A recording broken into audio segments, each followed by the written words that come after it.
Hey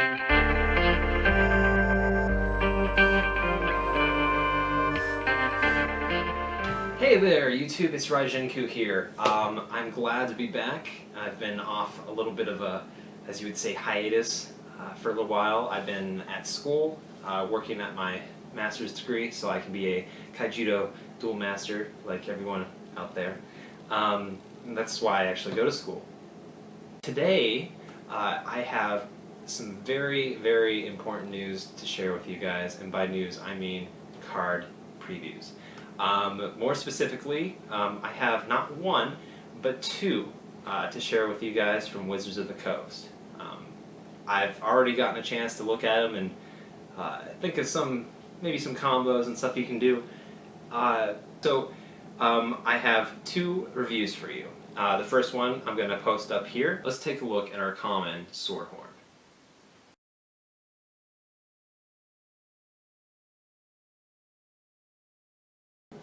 It's an Enforcer Beastkin, a level 3 light nature civilization creature. It doesn't have any effect, however, it's a common with 5,500 power. That's ridiculous for level 3. And what makes this card even better is the fact that it is an Enforcer and a Beastkin. So evolutions, you're going to be seeing a lot more play, especially between the two civilizations. We really didn't see that before. We saw, people be running Darksaber Bolt, Blurple.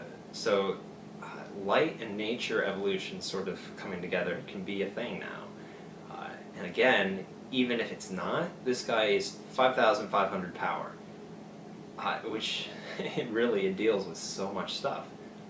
I mean, looking at the current environment, we have Aqua Seneschal, who's 2,000 power for level 3.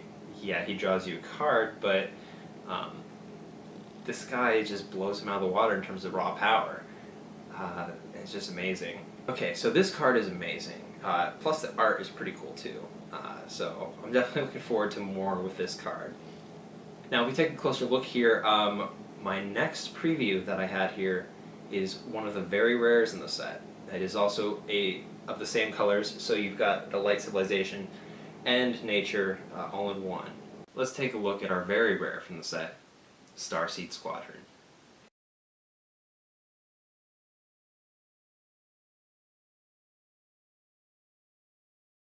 Alright, as you can see, Starseed Squadron is a level 4 Enforcer and Treekin. So, I mean, that's a little different. The Enforcer, I mean, is definitely welcome. Treekin, we might see some more support, which would be pretty cool. I'm really doubting the evolutions just yet, but I'm not ruling that out. But hey, more support for other creature types is always cool. Okay, so as I guess I should have mentioned with Swordhorn, you're going to have Enter the Mana Zone tapped ability when you put it in your mana. So I mean, that's sort of a generalized thing. Now, it has two abilities. Its first ability is Spell Charge. Whenever you cast a spell, each of your creatures gets plus 2,000 power until the end of the turn. And its Overpower ability, each of your creatures has power 6,000 or more, now has Double Breaker. Okay, so let's take a look and sort of maybe contrast these two cards together, compare and contrast. Swordhorn is just 500 power away from being at 6,000, which means that any kind of booster cards are just going to put him right to the point of becoming a double breaker for a level 3. I mean, you guys thought Dracons could be aggressive. I mean, just wait. But on top of that, whenever you play a spell, it's not just one, it's each one of your creatures gets plus 2,000 power. So let's say, for example, you play Sprout.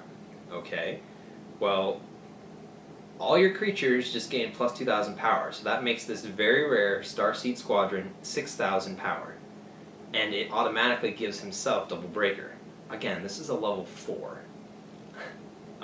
It's just ridiculous. It's nuts.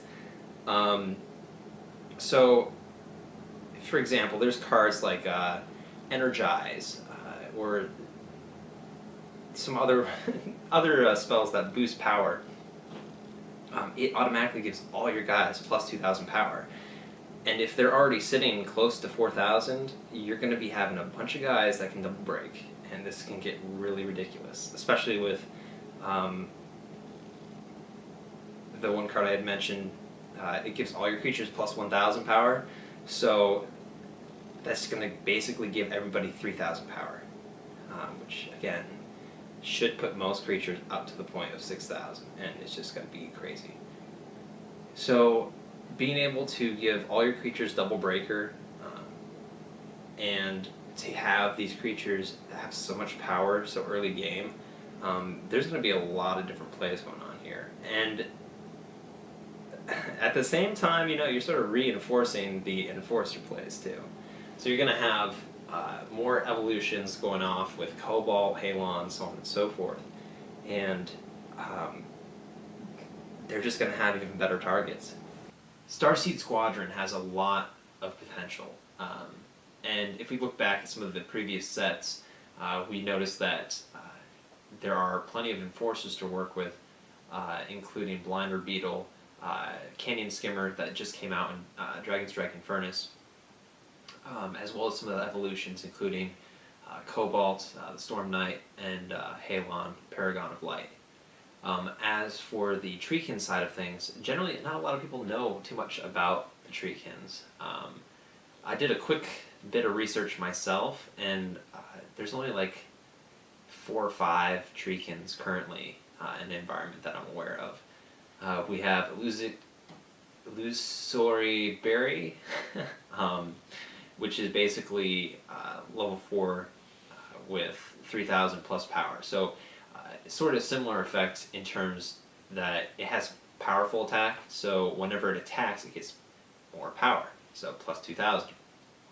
Then we had Thorny Creeper, which is a level 2 with 1,000 plus power, which also has another powerful attack ability, plus 2,000. And then of course we have Carnivorous Dahlia, which is just a level 3 skirmisher with 5,000 power. So, and then of course, we have Essence Elf, which is 1,000 power Shriekin for level 2 that boosts all your other guys by 1,000 power. So the Treekin aspect of this is all about boosting the power, and I think we can see that in Starseed Squadron. As for the Enforcer and Beastkin aspect of Swordhorn, there's just so much to work with. For Enforcers, like I had just mentioned, we have so many different targets we can use. We can use Chasm Entangler, Blinder Beetle, so on and so forth. There's just so many things to work with. And then with Beastkins, you have an insane amount of options. Everything from Prickleback to Moonhowler Tribe to Fearfang to Razorhide to Bronze Arm Sabertooth. So, plenty to work with. So I think we're going to see a lot more from Light and Nature in this set. So, I want to give a big shout out to Wizards of the Coast for allowing me to preview these 2 cards.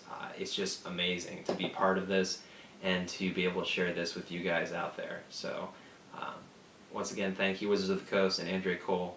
You guys are awesome, and I look forward to working with you guys in the future. So until next time, guys, keep calm and game on.